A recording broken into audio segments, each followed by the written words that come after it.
In the Corinthian context, this has to do with food or meat that are actually offered to their so-called gods or idols before they actually consume. It still applies to the Chinese context, especially during Chinese New Year. They would normally slaughter chicken or prepare food to dedicate or to devote to their various household gods. And then only after doing that, they will start to consume them. Here we must distinguish between apparent conflict and real conflict. Apparent conflict is something you can reconcile, but real conflict is something you cannot reconcile. So we have to look at the context of each chapter. In 1 Corinthians chapter 8, Paul was basically dealing with the issue of Christian freedom. So to him, he has the right to eat food offered to idols because he does not believe that these idols have real existence. So even though the pagans felt that they're actually worshipping the so-called lords and gods, but for Paul, he only acknowledged one God and one Lord, God the Father and Jesus Christ. So for Paul, since the idols have no real existence, he does not see anything wrong with eating food offered to these so-called idols.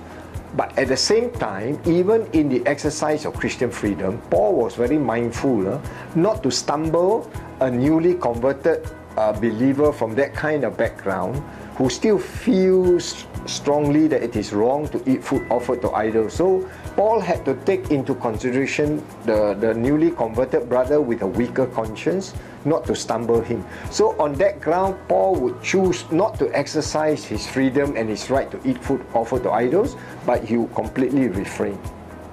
So it was out of consideration for the brother with a weaker conscience. But when we move to 1 Corinthians chapter 10, Paul is now dealing with two separate issues. The issue, first of all, of syncretism.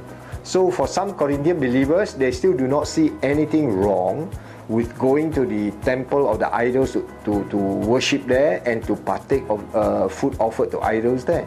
So Paul is saying you cannot partake of the table of the Lord, the sacraments, and at the same time go to the temple of an idol and also partake of the food offered there. So Paul would not allow the Corinthian believers to engage in double worship.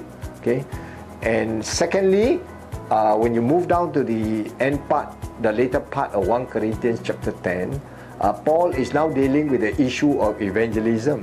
So he was saying that if, say, a non-Christian host invites you to a temple restaurant to eat food there, and you know very well that the food already has been offered to idols, and if the host does not mention anything to you, then you should eat the food without questioning. But if the host, out of his consideration for your Christian faith, he informs you that this food has been offered to idols, then you should refrain. Again, not for the sake of your own conscience, but the sake of the non-Christian host conscience.